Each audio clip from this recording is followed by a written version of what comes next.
How you doing? I'm good, thank you.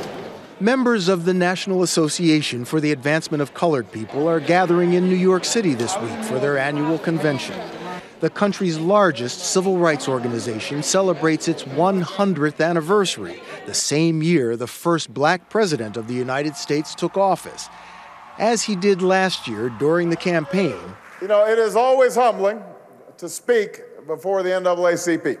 President Barack Obama speaks to the convention this week. If you think how this country was 100 years ago and how it is today.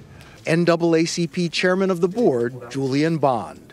Other people helped and other people did things, but we are the most responsible for these changes, and I don't think there would be a President Barack Obama without us. We shall overcome.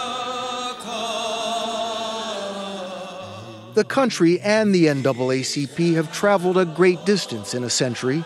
Lynchings and race riots, Jim Crow laws, and segregation defined the boundaries of black existence in 1909 and spurred a group of activists, some blacks, mostly whites, to found the NAACP in New York. Their mission was simple, yet seemed impossible: real equality of rights and eliminating hatred and racial discrimination. It's a battle we have to win, and it's time for us to fight. Over the decades, the NAACP broke through those boundaries one by one, methodically, battling in the streets. The NAACP feels that this is the time for all citizens to arise. And battling in the courts. Before he was the first black Supreme Court justice, Thurgood Marshall led the NAACP Legal Defense Fund, the battering ram that knocked down doors barring blacks from graduate schools, from voting in Texas primaries, from interstate travel, from interracial marriage. Winning the landmark Brown versus the Board of Education case, Marshall's team cast separate but equal into history's trash bin. Today's opinion makes a clear-cut determination that the Negro school children must be given their rights. 100 years of facing foes. If the NAACP pushes for violence, I think they will be met force with force. Forcing change, like the groundbreaking Civil Rights Act of 1964. Hello, Roy. So glad to see you all. And changing minds. The NAACP pressed Hollywood to recognize black talent. Today it does. I'm gonna be a registered voter, oh Lord. And after decades of voter registration and getting out the vote, it's helped change the complexion and the attitude of the electorate and the elected. Predominantly white Philadelphia, Mississippi, where 3 civil rights workers were slain in 1964, this year voted James Young its first black mayor.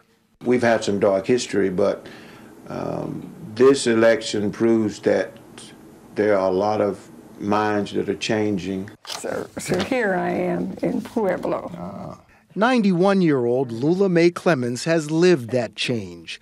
When she graduated from junior college in Pueblo, Colorado in 1939, our pictures were segregated from the other students. In the back of the book. In the back of the book. She joined the local NAACP right after that. With a master's degree from Columbia and later a PhD, she got a job with the Riverside, California school system in 1956 over fierce objections from some school board members who said she wasn't qualified. My education at an Ivy school was not good enough for Riverside, California. It was mind-boggling. She joined the Riverside NAACP.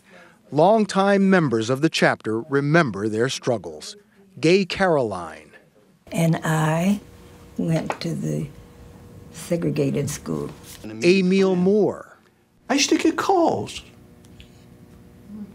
I used to get phone calls when I was president of this organization here in the city. What kind of calls? Hate calls.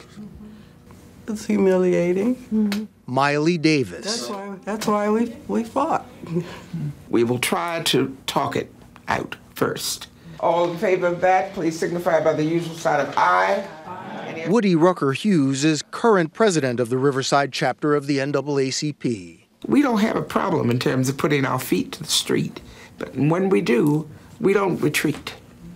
And Riverside today? I think that we have a very inclusive city. Since I arrived here in 1960, it's a tremendous change.